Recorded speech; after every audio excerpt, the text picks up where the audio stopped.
திமுகவுக்கு நிபந்தனையற்ற ஆதரவு வழங்கினால் வரும் 6ஆம் தேதி தொடங்கும் சட்டப்பேரவை கூட்டத்தொடரில் வன்னியர்களுக்கு 15% இடஒதுக்கீடு வழங்கும் சட்டத்தை திமுக அரசு நிறைவேற்றுமா என பாமக கௌரவ தலைவர் ஜி.கே. மணி கேள்வி எழுப்பியுள்ளார்.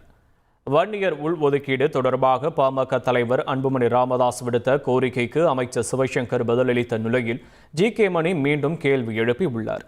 இதுகுறித்து அவர் வெளியிட்டுள்ள அறிக்கையில், வன்னியர்களுக்கு இடஒதுக்கீடு வழங்கும் விவகாரத்தில் மத்திய அரசுக்கு எந்த பங்கும் இல்லை என்பதை உச்சநீதிமன்றமே தனது தீர்ப்பில் தெளிவாக கூறியிருக்கிறது என்று குறிப்பிட்டுள்ளார். வன்னியர்களின் பின்தங்கிய நிலைக்கான தரவுகளை திரட்டி அவர்களுக்கு இடஒதுக்கீடு வழங்கலாம் என்பதுதான் உச்சநீதிமன்றத்தின் தீர்ப்பு என்றும், அந்த தரவுகளை திரட்டி ஒரு மாதத்தில் வன்னியர்களுக்கு இடஒதுக்கீடு வழங்கியிருக்க முடியும் என்றும் அவர் கூறியுள்ளார். மேலும் திமுகவுக்கு நிபந்தனை இல்லாத ஆதரவு வழங்கினால் வரும் சட்டப்பேரவை கூட்டத்தொடரில் வன்னியர்களுக்கு 15% இடஒதுக்கீடு வழங்கும் சட்டத்தை திமுக அரசு நிறைவேற்றுமா என்றும், இப்போது உள்ள தடைகள் அனைத்தும் பாஜக அணியிலிருந்து பாமக வெளியேறினால் உடனடியாக விலகிவிடுமா என்றும் அவர் கேள்வி எழுப்பியுள்ளார்.